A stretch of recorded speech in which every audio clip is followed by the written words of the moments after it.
শতাব্দীতে আরম্ভ হয়েছিল সমাজ কাল আন্দোলন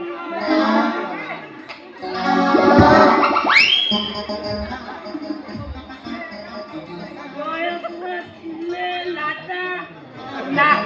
লামমহল নায়ক হে জানিছিলে যে ঝলমলে কুসুম খেল বলে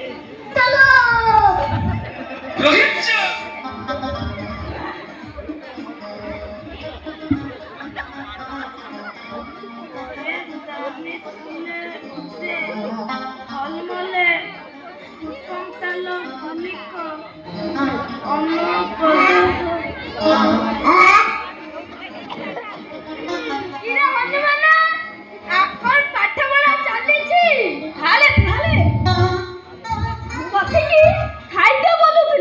ସବୁ ବୋଲିକି ପାନି ଗଲି ଦେଇଛି ଆଖି ବୁଜି ହଲୁଥିଲୁ କାହିଁକି ଥାଲେ ମୁଁ ବସିକି ଆଖି ବୁଜି ପାଠ କଥାକୁ ଭାବୁଥିଲି।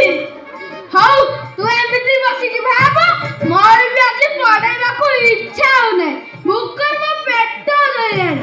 ଥାଲେ ଭୋକ ଲାଗିଲାନି ତାହେଲେ ଟିକେ ରହିଥାନ୍ତୁ ମୁଁ ଟିଫିନ ନେଇ ଆସୁଛି। ହଉ ଯା ଜଲ୍ଦି ଯା ଭୋକରେ ମୋ ଜ୍ଞାନ ହଜିଲାଣି। ହଉ ତାହେଲେ ମୁଁ ଯାଉଛି। ହଉ ଯା ହଉ ଘଣ୍ଟେ ମିଳିଯିବ ଭୋକରେ ମୋ ପିତ୍ତ ପଡିଗଲାଣି। ଥାଲେ ଖାଇଦିଅ ତୁ ମୁଁ ବସିକି ପାଠକୁ ସବୁ ଭାଜି ପକାଏ। ହଉ ତୁ ଏମିତି ଭଲ କରି ଭାବ ପରୀକ୍ଷା ପାଖେଇ ଆସିଲାଣି। ହଉ ଯା ବସିକି ଭାବ ମୁଁ ଖାଇସାରେ।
ଆଚ୍ଛା ହନୁମାନିଆ ଆଜ୍ଞା ତାହେଲେ ଆଜକୁ ତ 6 ମାସ ହେଲାଣି ତମ ଘରେ ଟ୍ୟୁସନ କଲେଣି କାଇଁ ପାଣି ଗ୍ଲାସ ଟା କେବେ ଦେଇନ?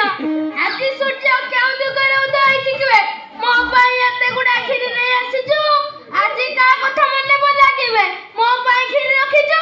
ହେ କଥା ନୁହେଁ ତାହେଲେ କଥା ହେଲା ଆମ ଘର ଆଜି ଖିଲି ହେଇଥିଲା ଆମେ ସମସ୍ତେ ଖିଲି ଖାଇଲେ ଆଉ କିଛି ଖିଲି ବଲିଲା ମୋ ମମି ତ ଖିଲିକି ଅଧକା ଲଖି ଦେଇଥିଲା ଗୋଟିଏ କତାସ ଭଳିଆ ବିଲେଇ ଆସିକି ସବୁତକ ଖିଲିକି ଚାଟି ଦେଲା।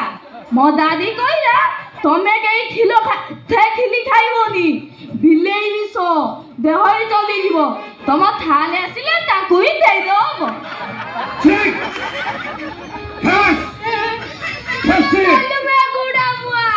ହନୁମାନିଆ ମତେ ଆଗରୁ କହିଲୁନି କାହିଁକି ଶେଷରେ ମତେ ତୁ ବିଲେଇ ଅଣ୍ଡା ଦେଲୁ ନେବେ।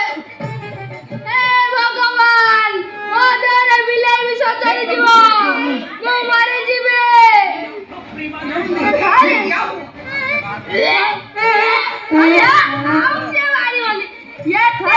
ଧରି ତତେ ଜ୍ଞାନ ଦାନ କଲି ଶେଷରେ ତୁ ଛାତ୍ର ହୋଇ ମାଷ୍ଟରକୁ ବିଲେଇ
କଲୁବେ ଗୁଡ଼ା ମୁହ ହନୁମାନିଆ ତୁ ମତେ ବିଲେଇ ଅଇଁଠା ଦେଇ ଏ ମାଷ୍ଟର ଗୁଡ଼ାକୁ ଧ୍ୱଂସ କରିଦେଲୁ ନା ଆଉ ଏ ଟ୍ୟୁସନ କରିବିନି ଜୀବନରେ ଏମିତି ଘରେ ଟ୍ୟୁସନ ଆଦୌ କରିବିନି ମୋର ଆଜି ଜ୍ଞାନ ଉଦୟ ହୋଇଛି ମୋର ଟ୍ୟୁସନ ମାଷ୍ଟର ଭାଇ ମାନେ ତମେ ଆଉ କେହି ଟ୍ୟୁସନ କର ନା ଯଦି ଟ୍ୟୁସନ କରିବ ତେବେ ମୋରି ଭଳି ବିଲେଇ ଅଇଁଠା ଖାଇ ତମ ପ୍ରାଣ ବେଲଟା କେତେବେଳେ ଠୁସ ବୁରି ଫାଟିଛି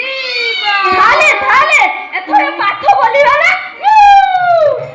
ଆଉ ପାଠ ପଢିବା କଥା କହନା ରେ ପବନ ସୁତ ତୁ ଆଜି ଯେଉଁ କୁକର୍ମ କଲୁ ସେଥିପାଇଁ ମୁଁ ତତେ ନିଷ୍ଠୁର ଅଭିଶାପ ଦେଉଛି ତୁ 16 7 ଜନ୍ମ ପର୍ଯ୍ୟନ୍ତ ଘୁଷୁରି ଚରେଇବୁ ଆଉ ଫୁଲ ବଜେଇବୁ ଚାଲିଲେ ଗୁଡ଼ା ମୁଆ ବଜେଇବ କୁଆଡେ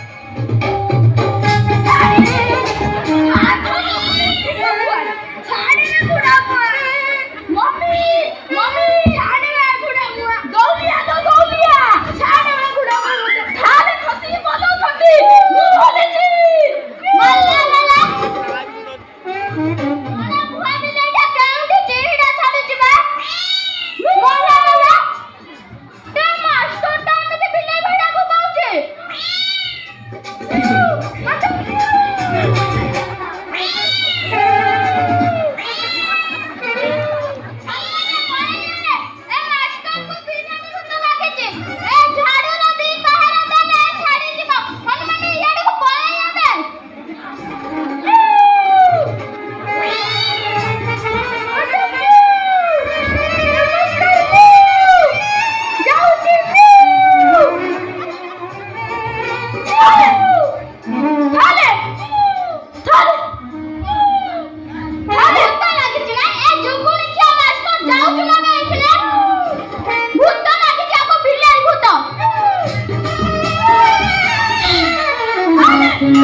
मम्मी जो कोई क्या नहीं